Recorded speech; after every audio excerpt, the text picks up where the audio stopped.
Hello and welcome back to mymetaverseminute.com, your place for the latest news, views and opinions from the metaverse. Now today's episode is brought to you by Cloud Wars Expo, running June 28th to the 30th at the Moscone Center in San Francisco. I will be there leading tracks and sessions alongside Bob Evans, the founder of Cloud Wars, and the rest of my Acceleration Economy analyst colleagues. You can go to cloudwarsexpo.com to find out more, and please do join me there. Join thousands of CXOs June 28th to 30th in San Francisco, California at Cloud Wars Expo to explore this digital future and discover ideas, insights, and relationships that can make it real. We will consider what is possible, challenge tradition, and surround ourselves with a new kind of analyst. An analyst for the acceleration economy that focuses less on quadrants and waves and more on what really matters. Register today at cloudwarsexpo.com. In today's episode, I want to talk to you guys about something that is straight out of science fiction. In fact, it's so sci-fi, it almost goes beyond the metaverse discussions that we've had before. NASA released a press statement very recently, in the past few days, that was actually based on something that happened last October.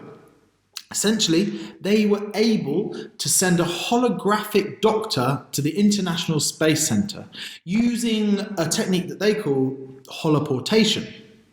It sounds completely unbelievable and magical, and really, when you see the photographs, it really is. It's an incredible thing that they managed to do.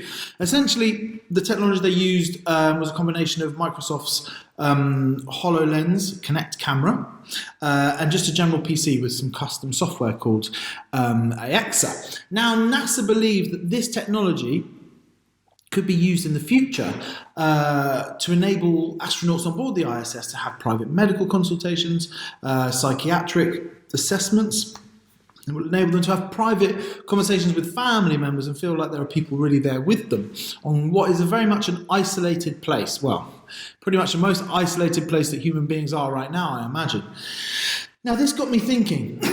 This kind of technology is already leaps and bounds ahead of where you'd imagine it to be. But with things moving as they are, it can only get better very, very quickly. And we can really see how these kind of holoportation things will develop in a very short space of time. Now, I believe this is ushering in the idea of how the metaverse could support long-distance space travel. Now, space travel is something that we have always looked to as a species.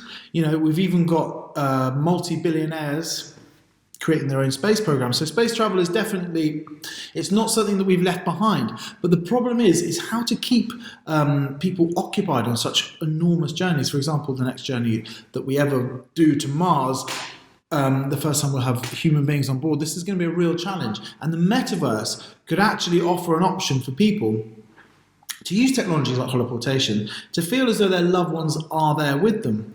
But it goes beyond that. It's not just the holoportation technology, it's all the immersive tech that the metaverse provides could be a real escape and a real mental crutch for astronauts on these enormous, mind-boggling journeys. So it's yet another use case for the metaverse, but it's really one that's out of this world, excuse the pun, and one that I believe is yet to be explored and yet to be discussed in depth. It's very much on the fringes of these conversations, and I think it's something that should be brought in because we're discussing space travel more and more. We're planning manned missions to Mars, and perhaps the metaverse will play an integral part in making these incredible feats of human ingenuity a success. Until next time, stay tuned and stay curious.